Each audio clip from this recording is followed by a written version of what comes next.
នៅវិមានសាមគ្គីភាពនៃប្រសិទ្ធភាពនៃព្រឹកថ្ងៃច័ន្ទ8កើតខែមិញឆ្នាំអសាញ់សពស័កពុទ្ធសករាជ2569ត្រូវនៅថ្ងៃទី26ខែមករាឆ្នាំ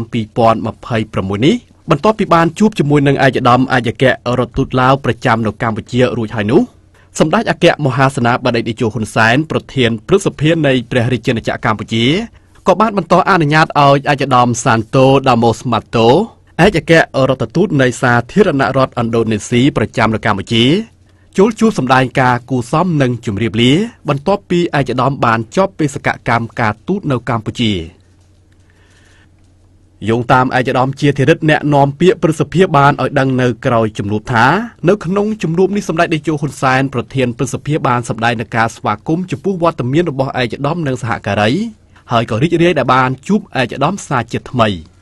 សម្ដេចតេជោបានវាយតម្លៃខ្ពស់ចំពោះតួនាទីរបស់ឯកឧត្តមក្នុងនាមជាឯកអគ្គរដ្ឋទូតឥណ្ឌូនេស៊ីប្រចាំនៅកម្ពុជា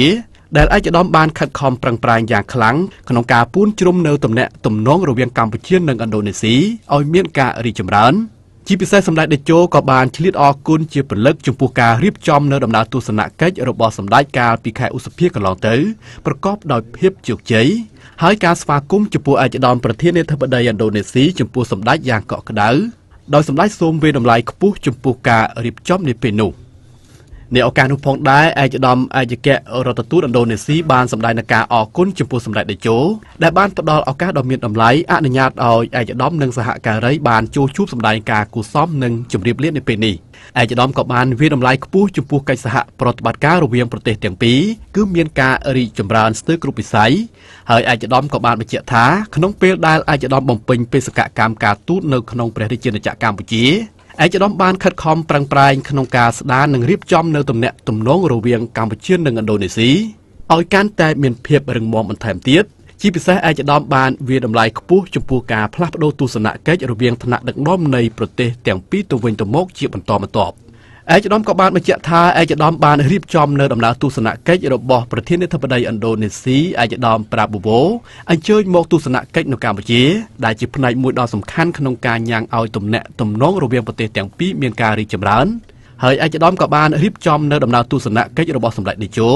ទៅកាន់ប្រទេសឥណ្ឌូនេស៊ីដូចគ្នាដែលទាំងអស់នេះគឺឯកឧត្តមបានបញ្ជាក់ថាគឺជាការឆ្លុះបញ្ចាំងអំពីទំនាក់ទំនងដ៏ល្អរវាងកម្ពុជានិងឥណ្ឌូនេស៊ីនៅក្នុងឱកាសនោះផងដែរសម្ដេចតេជោហ៊ុនសែនក៏បានបង្ហាញនូវការពេញចិត្តបន្ថែមទៀតចំពោះការលើកឡើងរបស់ឯកឧត្តមអគ្គរដ្ឋទូតឥណ្ឌូនេស៊ីសម្ដេចតេជោក៏បានលើកឡើងអំពីតួនាទីរបស់ឥណ្ឌូនេស៊ីកន្លងមកក្នុងការចូលរួមចំណែកជាពិសេសតាំងពីសម័យព្រះបរមរតនកោដ្ឋក្នុងការចូលរួមស្វាស្វែងរកសន្តិភាពនៅកម្ពុជាដោយឥណ្ឌូនេស៊ីបានដើរតួនាទីដ៏សំខាន់ក្នុងការជំរុញឲ្យមានកិច្ចព្រមព្រៀងទីក្រុងប៉ារីស23តុលា1991ដែលជាផ្នែកមួយដ៏សំខាន់ក្នុងការរុញច្រានឲ្យកម្ពុជាឲ្យឈានទៅរកដំណើរការនៃសន្តិភាពដែលទាំងអស់នេះគឺជាផ្លែផ្កាដែលកើតចេញពីទំនាក់ទំនងរវាងប្រទេសទាំងពីរជាចុងក្រោយសម្ដេចតេជោហ៊ុនសែនបានជូនពរឯកឧត្តមអគ្គរដ្ឋទូតឥណ្ឌូនេស៊ីឲ្យទទួលបាននូវភាពជោគជ័យជាបន្តបន្ទាប់ទៀតហើយសង្ឃឹមថាឯកឧត្តមនឹងត្រឡប់មកកាន់ព្រះរាជាណាចក្រកម្ពុជានាពេលវេលាណាមួយនាពេលខាងមុខ